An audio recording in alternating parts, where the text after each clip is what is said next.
Hey guys, so what we're doing is simple rotator cuff. So what you need is a band. It doesn't have to be this tubular. It can be any kind of band that you have. The reps don't matter too much. You just want a lot of reps. But based on how tall you are and how long your arms are, it'll stretch further, and the thickness and all that, it's almost impossible to predict reps, right? But just aim for a bunch. So the first one, arms are straight and we're pulling back. Notice that my elbows are locked. We're just doing band pull aparts. When I'm doing this, I'm engaging my upper back. So I'm squeezing like I have something pinched between my scapula, and I'm squeezing those in. Those are the muscles you're using, those upper back in there.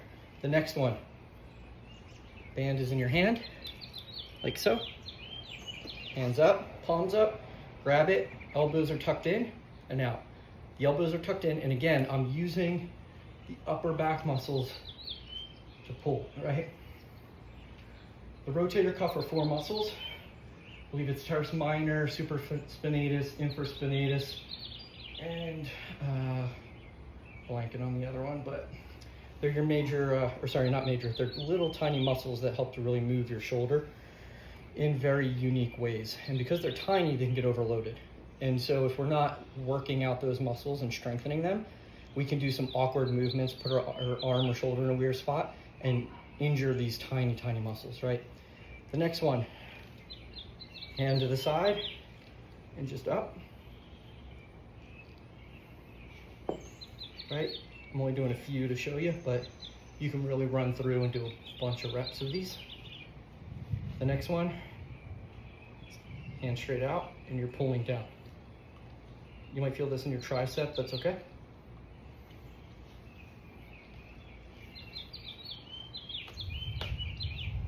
There you go. Yep.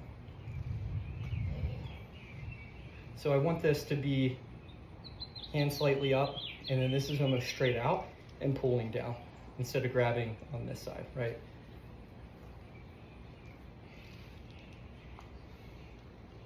All right.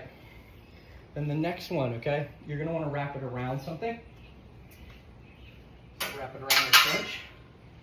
And just like that external rotation, now we're doing internal. What that means is elbow is in, palm is up grabbing, and I'm pulling inward towards me.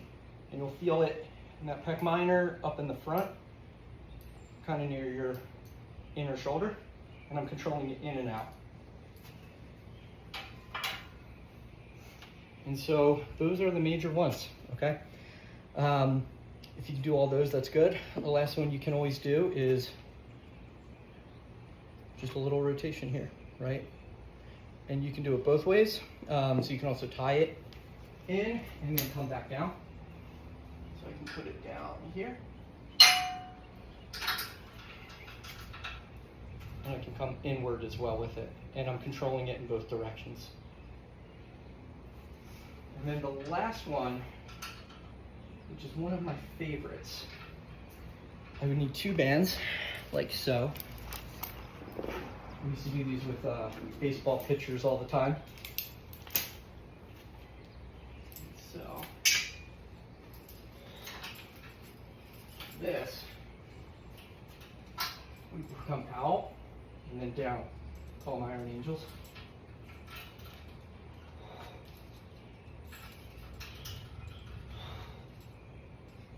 So tension up top, kind of like an angel, wing and back. Because they're 2 different size bands, I'm going to do about half and half on them as well.